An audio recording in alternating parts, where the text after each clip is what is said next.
Mëngjes. Tani kur merri libër edhe studion edhe predikojmë çdo javë, ka plot gjëra që ndoshta ta kishim marrë në një mënyrë tjetër, nuk do të kishim mundësi të flisni për kaq javë edhe për një temë konkrete. Kështu që vazhdojmë të jemi akoma në kapitullin 15, edhe po flasëm në lidhje me ringjalljen. Tani kapitulli 15 flet në lidhje me këtë për shkak të kësaj të vërtetës të vdekjes. Në fakt, ne të krishterët, arsyeja pse po flasim për ringjalljen, arsyeja pse po flasim për vdekjen, është për shkak se besojmë që vdekja nuk ishte plan për ne. Ringjallja po vdekja nuk ishte ajo që Zoti e krijoi që ne duhet të ndodhë të njerëzit. Ne besojmë nëpërmjet shkrimit që vdekja është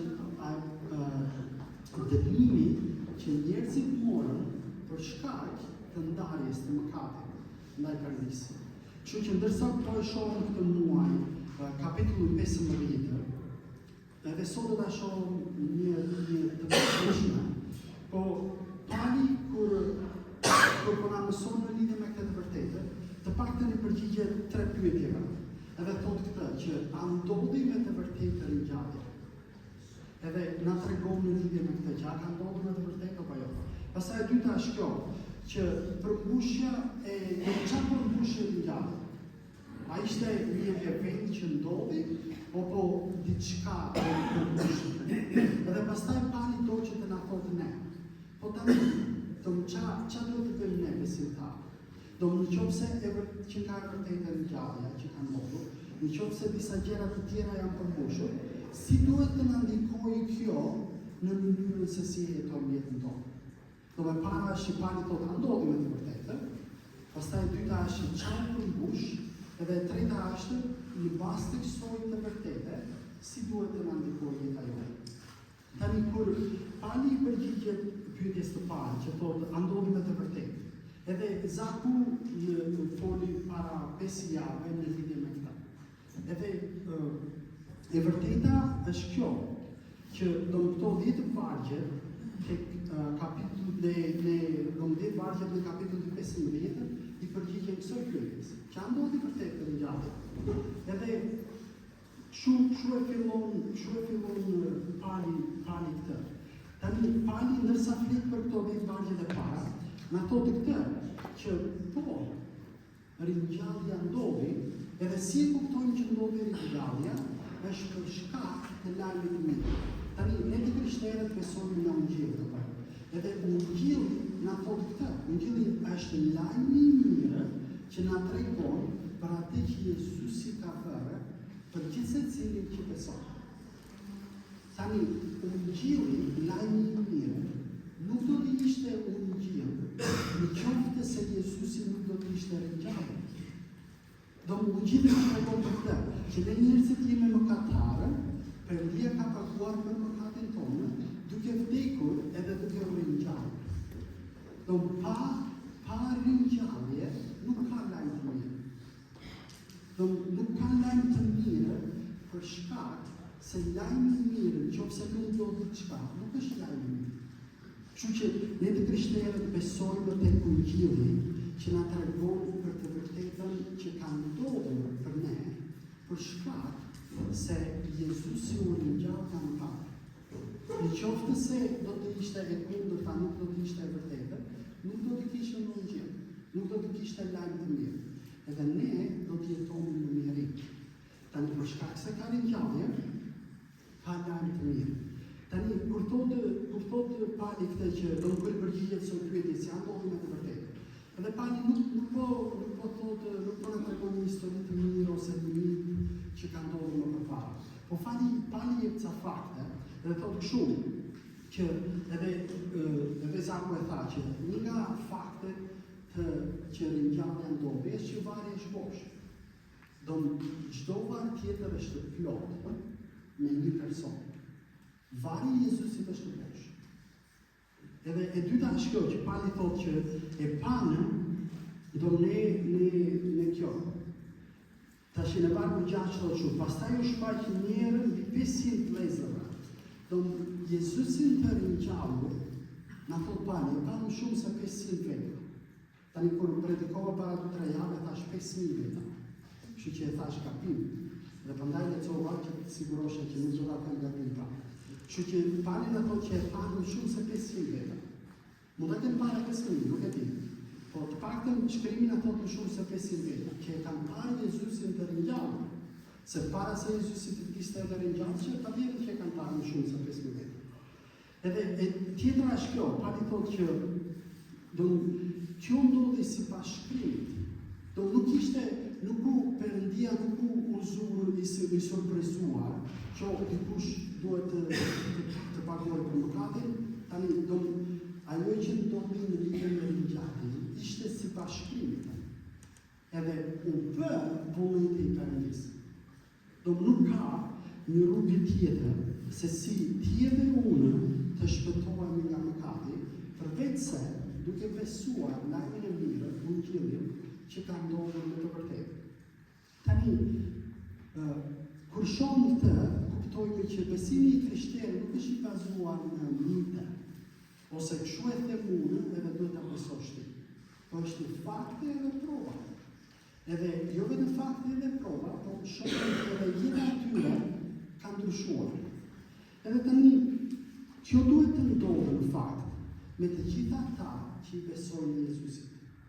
Për shkak të asoj që ndodhi, për shkak të asoj që Jezusi bëri, për te asoj që kemi qenë përpara se tanimin e Jezusit, duhet të kemi një vijë ndarse, si po shkon jeta jonë, si po jetojmë jetën tonë. Edhe një nga arsyet që e shohim, është kjo që shohim që njerëzit, ata që ishin skeptikë, që nuk e besonin që Jezusi është ringjallur, mbasi Jezusi u ringjall, jeta e tyre ndryshoi. Edhe një nga këta ishte Pali, ai që po na shkruan në lidhje me këtë. Jeta e Palit ndryshoi, se ishte Saul, nuk u Pal, edhe nga një përndjetës e një predikues.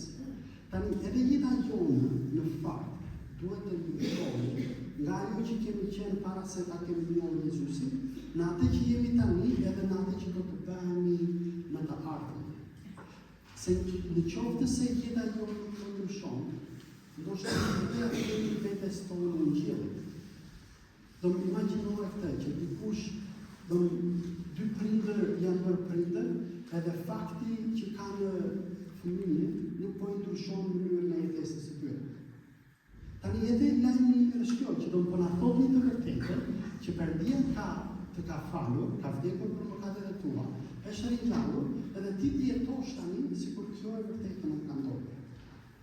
Ose ka shumë mundësi që nuk e ke thënë vetes tënde lajmin e mirë atë që Perëndia ka bërë, ose ndoshta nuk po e beson në të vërtetë atë që ka ndodhur. Kështu që nëse do të pyes ty, edhe a ka një vijë ndarse në jetën tënde? Nëse je besimtar, do të ketë një vijë ndarse që kështu kanë qenë, po për shkak të Jezusit tani kështu janë. Edhe kështu duat të bëjmë, se ne në fakt nuk duam të rrim ashtu. Se Pali pastaj prapë në letra e Korintasve na tregon që ka disa që janë fëmijë në besim. Edhe Pali thotë jo, do të gjithë që e pranojnë Jezusin në fëmijë, edhe tani duhet të rritemi në njohjen e Perëndisë.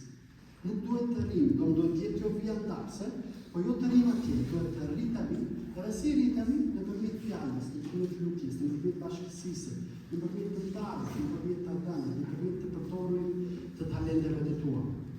Tani, kur isha në Tiranë, kisha një koleg. Edhe me biseda të ndryshme që ai kishte me komshinët, nuk poja tregonte që ishte i krishterë. Ose komshinët e kishin të vështirë, ta kuptonin që ai ishte i krishterë.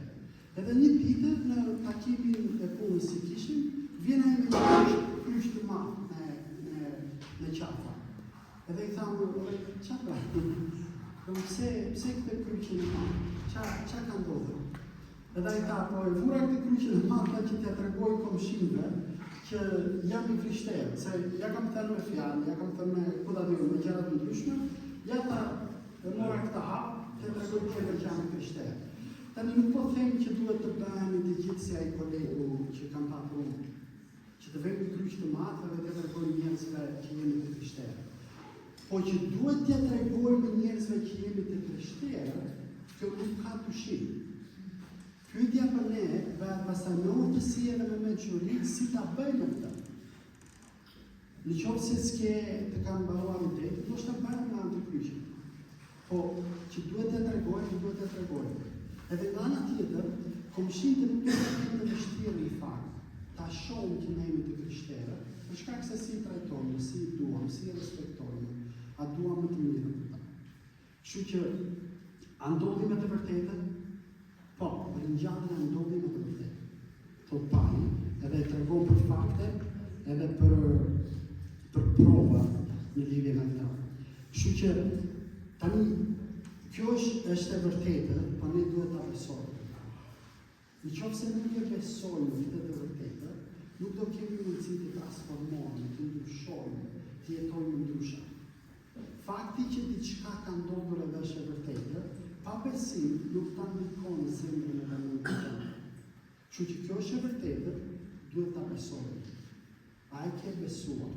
A ke shkuar ndonjëherë tek Jezusi e ke thënë, "O Jezus, më fal për gabimet e mia, për mëkatet e mia, ta dorëzoj jetën time edhe më ndihmo të ec me ty të arritem të nuk të shoh."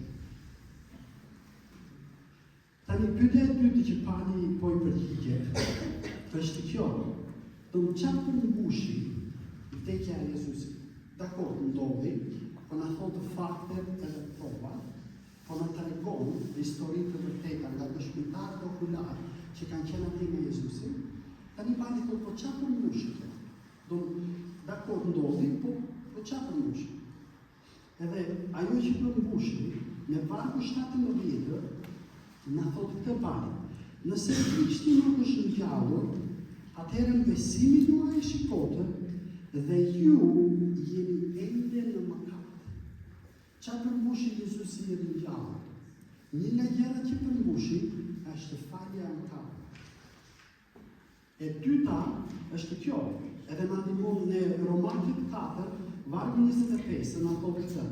Ai ju dorëzua vdekjes, do me ka fjalë për Jezusin, është pra Paulli, ai ju dorëzua vdekjes për shkak të marrësive tona dhe u ngjall që të na bëjë të drejtë. Do vdekja e Jezusit, ringjallja në fakt, edhe vdekja e ringjallja. Ringjallja e Jezusit të paktën ka përmbushur dy të vërteta. E para është që mëkatet janë falur, edhe e dyta është që na ka bërë të drejtë që këtij jetë ta jetojmë për Perëndimin, edhe të mos e jetojmë me egoizmi, ose për interesat tona personale. Tani, kjo është një e vërtetë në fakt që nuk gjendet në asnjë vend tjetër. Që mëkatet janë falur edhe ne jemi bërë të drejtë, mund të kërkosh sa të duash, nuk e gjen në asnjë vend tjetër. Do të tjerë ndoshta do të inkurajojnë, motivojnë për të bërë gjëra të ndryshme që të marrësh falje. Krishtërimi thotë kështu, krishtërimi të thotë që Jezusi vdiq për mëkatet tona, duke e besuar je i falur, je bëri drejtë, tani ec me Perëndimin. Të tjerit të tuanë, bëj gjëra të ndryshme, që Perëndia të jetë mëshirë, që të falesh edhe pastaj të ecësh me Perëndin. Tani kjo është e vërtetë që nuk e gjen në asnjë vend tjetër për shkak se Jezusi u ringjall. Të tjerit do të thuan ndoshta fjalë të mira që bëj këtë bëj atë, edhe në fakt kjo është ajo dëshira e zemrës tonë. Ne duam të bëjmë gjëra të dukemi, sepse duam të marrim lavdinë e Perëndisë, se ne e dimë se sa të ligjemi, edhe ne e dimë që s'mundemi me veprat tona, me mirësinë tonë, të mund të fitojmë dashurinë dhe faljen e Perëndisë. Tani edhe pse e dimë bëjmë, se duam ta gënjejmë veten. Jezusi nuk do të na nderë në gënjeshtër, edhe nuk do që ne të jemi në mëkat, edhe në ato të vërtetë. Thotë që pa ringjalljen time nuk ka falje mëkate, edhe nuk bëhemi të drejtë. Tani, këto ishin të paktën dy gjëra që u përmbushën me ringjalljen e Jezusit. Kemi folur edhe do të vazhdojmë të flasim edhe dy herë të tjera në lidhje me vdekjen edhe ringjalljen. Po tani është kjo. Kur e shohim ne të krishterët vdekjen, kush duhet të jetë qëndrimi jonë? Kultura, në fakt, ose njerëzimi, na ka treguar diçka që nuk është e vërtetë. E ka bërë vdekjen normale. Edhe, po nga ana tjetër kjo është një gënjeshtër. Vdekja nuk është normale. Vdekja nuk është normale, se po të ishte vdekja normale, ne do të kishim frikë të përballshëm me vdekjen. Vdekja nuk është normale, edhe pse na është bërë normale, na është shitur si normale. Siç e thashëm përpara, vdekja erdhi si rezultat i mëkatit. Vdekja nuk ishte plani i Perëndisë. Perëndia nuk e bëri plan që njerëzit të vdisin. Vdekja erdhi si rezultat i mëkatit. Vdekja nuk është normale. Po të ishte normale, nuk do na bënte përshtypje. Të bën përshtypje ty se vetë a mëngjes drejt të arti? S'të bën përshtypje. Sa është normale. Po vdekja nuk është. Do na shitur, e kemi mbushur mendjen, nga ana tjetër vdekja nuk është normale. E di kush është vdekja? Çfarë thot Bibla? Vdekja është armiku. Vdekja është armik. Është armik për shkak se erdhi për shkak të mëkatit edhe na solli të keqen. Vdekja është armik, nuk është normale. Ne duhet ta trajtojmë vdekjen si armik. Nuk duhet ta trajtojmë si diçka normale. Kur dikush ndar nga jeta, e patjetër që duhet të mërzitemi, të qajmë, edhe patjetër që duhet të mendojmë. Po vdekja është armik, nuk duhet ta trajtojmë vdekjen si shok. Është armik. Tani se nga ana tjetër si e trajton Jezusi vdekjen. Jezusi nuk e trajton si normale, kur vete për ta ringjallur Lazarin. Jezusi qanë për shkak se ata nuk po besonin që Jezusi mund ta bënte, mund ta ringjallë. Edhe qanë për shkak të asaj që ka ndodhur. Po Jezusi nuk i ka frikë vdekjen. Nuk e ka frikë vdekjen se do të fitojë vdekjen. Se e mundi vdekjen. Tani ky duhet jetë edhe qëndrimi jonë si besimtar. Nuk duhet ta trajtojmë vdekjen si normale, po si armik, po ne nuk duhet ta kemi frikë vdekjen. Nuk duhet ta kemi frikë vdekjen për shkak se Jezusi fitoi. Po mos ishte ringjallur Jezusi patjetër. Po Jezusi fitoi, doli fitimtar. Kështu që nuk mund ta kemi frikë vdekjen për shkak se çfarë është vdekja në duart e Jezusit? Në qoftë se jo në duart e Jezusit vdekja është vrasës. Në duart e Jezusit vdekja është fermer. Vdekja në duart e Jezusit është fermer, se na bën më të mirë. Kështu që e para është kjo që vdekja duhet trajtuar si armik, për shkak se është armik. Edhe e dyta është kjo që Jezusi i fitoi. Jezusi e mundi armikun, kështu që nuk duhet të shkojmë me frikë. Tani, ja ndoshta për ta bërë pak më të qartë. A ke kaluar ndonjëherë në rrugë, edhe ndoshta një kamion i madh ka erdhur?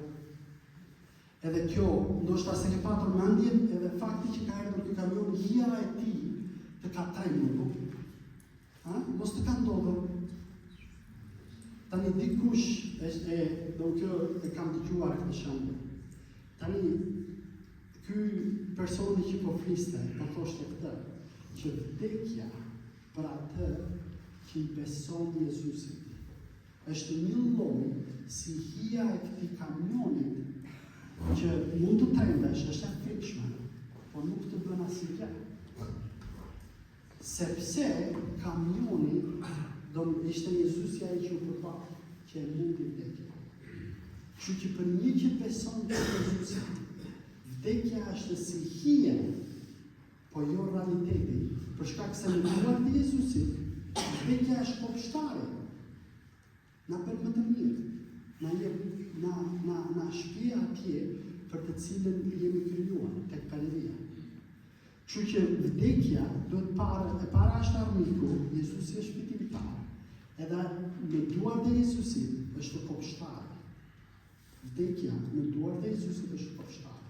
Kur këndojmë këngë, kur adhurojmë edhe këndojmë këngë adhurimi në një varim, kur dikush është krishter, për shkak të fitores Jezusit të madh. Jo sepse ne nuk kemi të dëmshur, ose nuk na dhimbshë,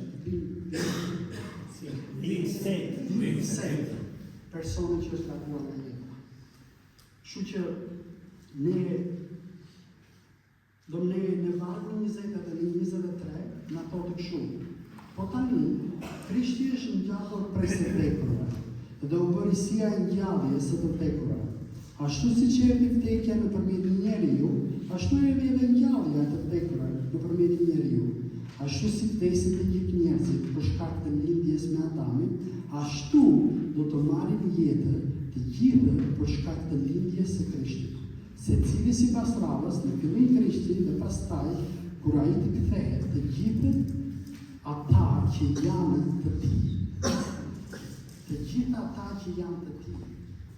Edhe ndoshta pyetja për sot, për ty edhe për mua, është që a jemi të tij? Edhe në fakt të bësh të tij nuk është të bësh disa rite fetare ose të shkosh në ambiente nga nuk ndushme. Të bësh të tij do të ta besosh ungjillin. Do të ta ftosh Perëndinën në jetën tënde. Do të thotë të ecësh, të lexosh, të lutesh, që të rritesh në vendimin që ke bërë. Kështu që çfarë përmbushi ngjallja, faljen e mëkatet edhe jetën e dinj edhe të drejtën përpara Perëndisë. Edhe Liani e lexovi atë.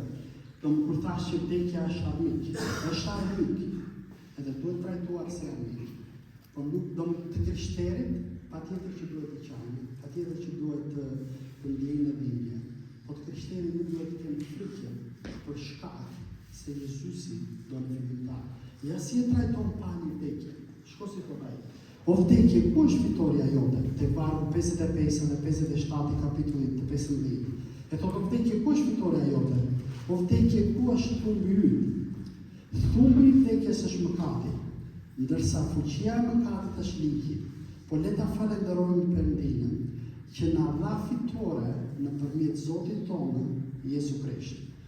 Ndërsa kemi folur për këtë, që a ndodhi me të vërtetë, po ndodhi me të vërtetë. Çfarë përmbushi ringjallja e Jezusit? Faljen e mëkatet dhe jetë të denjë. Tani shkojmë në e tretën.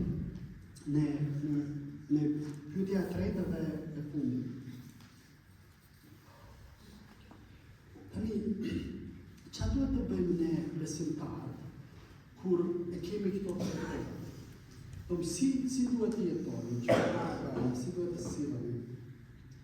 Në vargu 58 na thotë kështu: Kështu o vëllezër, edhe motra të dashur, qëndroni të fortë edhe të palëkundur dhe përparoni përere në veprën e Zotit, duke e ditur se mundi juaj në Zotin nuk do të shkojë dëm. Çfarë duhet të bëjmë ne besimtarë? Tani, çfarë duhet të bëjmë? Sipas këtyre vargjeve, duhet të bëjmë disa gjëra. Të paktën do të vëllezërve dhe motra thotë qëndroni të fortë, të palëkundur, përparoni në veprën e Zotit. Tani pyetja ndoshta për ne është, po si ta bëjmë këtë? Dakor që duhet bërë kjo, dakor që po na thot pani, po si ta bëjmë? Tani në 1 Pjetrit, vargu 3 edhe 4 na thot këtë. Thotë bekuar qoftë Perëndia dhe Ati i Zotit tonë Jezu Krisht, që na rilindi nga mëshira e tij e madhe nëpërmjet ngjalljes së Jezu Krishtit prej së vdekurve, që të kemi shpresë të gjallë, dhe trashëgimi të papritshme, të panjohur, të pavyshkur, që është ruajtur në qiell për ju. Si të jemi të fortë, të palëkundur, të përparojmë në veprën e Zotit. Shpresa e gjallë që kemi tek Jezusi na ndihmon. Pa të besuar te Perëndia, edhe pse ndoshta do të duam të jemi ndryshe, Jemi të pafuqishëm për të qenë ndryshe. Nëse njerëzimi do ta kishte të mundur ndryshimin e situatës të tij pa Perëndinë, Perëndia nuk do të vinte. Po për shkak se e kemi të pamundur, kemi nevojë për të shpresën e gjallë për Jezusin edhe për besimin atij. Kështu që tani kush na bën të fortë? Edhe po flas për të fortë shpirtërisht, nuk kupton, e di që nuk po keq kupton. Kur bëhet fjalë kush na bën të fortë, është besimi tek Ungjilli edhe të mësuarit të asoj që kemi besuar. A do të bëhesh i fortë në besim?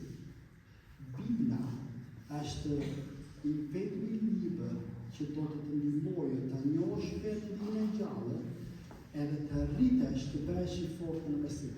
Struitë, problemet, hallet, do të vinë në jetë. Nuk i shpëton, si besimtare dhe jo besimtare. Nuk është se po bëre besimtare s'do kesh hallet dhe probleme. Mos të mos të rrej mendja që po bëre besimtar, edhe nuk do të kesh hallet dhe probleme. Do të kesh hallet dhe probleme. Nëse dikush të ka thënë, hajde në kishë, besoj Jezusit, edhe nuk do të kesh asnjë, nuk është e vërtetë. Nuk është e vërtetë. Hallet edhe problemet, shqetësimet, sëmundjet, vdekjet, do t'i kesh. Po tani nuk do t'i përballosh vetë. Nëse a beson jetën e Jezusit, nuk do t'i përballosh vetë. Nuk do t'i jesh duke ecur vetë, po do t'i jesh duke ecur me Perëndinë që do një fitimtar, që fitoj. Kështu që kjo është e para. E dyta është kjo, që si të ecëm të panikundur, e vërteta do të na ndihmojë për të qenë të panikundur edhe kur jemi në formën e ndryshme. Kështu që si të përparojmë, e treta është si të përparojmë në veprën e Zotit. Po janë ndoshta ta ndihmojmë vetën, po kush janë veprat e Zotit? Që do mësi të përparojmë në veprën e Zotit, po kush janë veprat e Zotit? Veprat e Zotit janë kjo, janë disa. E para shpëtimi i njerëzve, si të përparojmë në veprën e Zotit. Po duke i treguar të tjerëve për atë që Perëndia ka bërë, duke ndarë Ungjillin në njerëzit që akoma nuk e kanë besuar. Po që të bëjmë pra? Vepra tjetra Perëndisë është ndërtimi i kishës, shëntërimi i besimtarëve, të jetuarit me edhe të vepruarit sipas shpirtit të shenjtë. Do të ndërtuarit të kishës, si të përparojmë. Perëndia na ka dhënë talente dhe dhurata. Apo i përdor këto talente dhe dhurata për të ndërtuar trupin e kishës, apo po tregohesh egoist edhe po i mban atje. Si thot Jezusi, një qytet që në mes të malit, në kodër, nuk mund ta mbajë të fshehtë.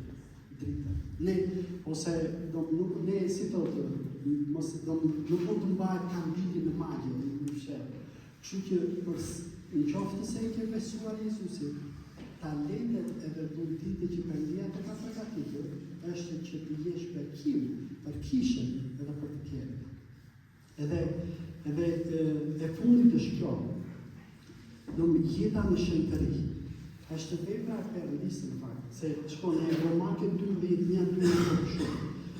Prandaj o vëllezër, po ju bëj thirrje që për hir të dëmshurisë së Perëndisë, ta paraqisni veten tuaj si flit të gjallë, të shenjtë, të papërkushme për Perëndinë. Ky është adhurimi i tuaj. Mos u pajtoni me frymën e kësaj bote, po ndryshoni duke përtërirë mendjen, që të dalloni cili është vullneti i mirë, i pëlqyeshëm dhe i përsosur i Perëndisë. Shëntërimi i mendjes, i zemrës, i trupit, i veprimit personal duhet të jetë diçka që ne nuk e bëjmë vetëm një herë në javë. Po, do shta duhet të mendojmë si e kaloj kohë, qa bërë, qa mendojmë, qa lexojmë, sa shikojmë. Se nga ana tjetër është e pamundur të lëmë ndikime të tjera, jo të krishtera. Edhe pastaj të mendojmë që mendja është e mbushur me të vërtetën e Ungjillit. Nëse duam ta kemi të vërtetën e Biblës në zemër edhe në mendje, nuk duhet ta ndajmë së lexuar. se individuale, sul lutur. Kështu që shenjtërimi personal është diçka që gjithë secili është i thirrur për ta bërë. Edhe kjo pse? Duhet bërë për këtë arsye, sepse Perëndia është duke punuar. Do në qoftë se ke dëshirë për të njohur Perëndin, qoftë se ke dëshirë për të ecur me Perëndin, në fakt, e vërteta është që Perëndia po punon në zemrën e vëmendjes tënde. Kështu që vazhdo punën që Perëndia ka nisur në ty, edhe mos e lë në mes. Sepse bota do të mbetet në mëkat, në qoftë se ne nuk i tregojmë të tjerëve për atë që Perëndia ka bërë. Edhe drejt tjetra është kjo, ne të krishterë besojmë që Jezusi do të vijë. Jezusi do të vijë për ta vendosur mbretërinë e tij, për shkak se Perëndia na krijoi që të jemi me atë në përjetësi. Për shkak të armikut vdekjes, erdhi ringjallja për të na dhënë mundësi të shkojmë me Perëndin. Tani, ndoshta pyetja për ty, ndërsa mbyll këtë predikim është kjo, që apo përparoj në këto gjëra, në besim, në të ndarë, në të përdorur të mundive të tua. Vdekja është armik, është vrasës, por Jezusi e bëri kopshtar. Vdekja në vetvete është armik edhe vrasës. Në duart e Jezusit, vdekja është kopshtar. Kështu që do më ringjallja na inkurajon, na motivon, na ndihmon që për te që do përballemi një ditë me vdekjen, të mos kemi frikë për shkak se Jezusi fitoi. Edhe Jezusi e bëri kopshtar. Nuk ka më pushtet vdekja në ne. Vdekja nuk na mban në varr, për shkak se Jezusi u ringjall. Edhe kur besojmë në ti, shpirti jonë do të jetë në ta. Që le të lutemi. Zotë, të falenderojmë që ti je fitimtar, edhe që Perëndi ti e ktheve armikun tonë, vdekjen në kopshtar.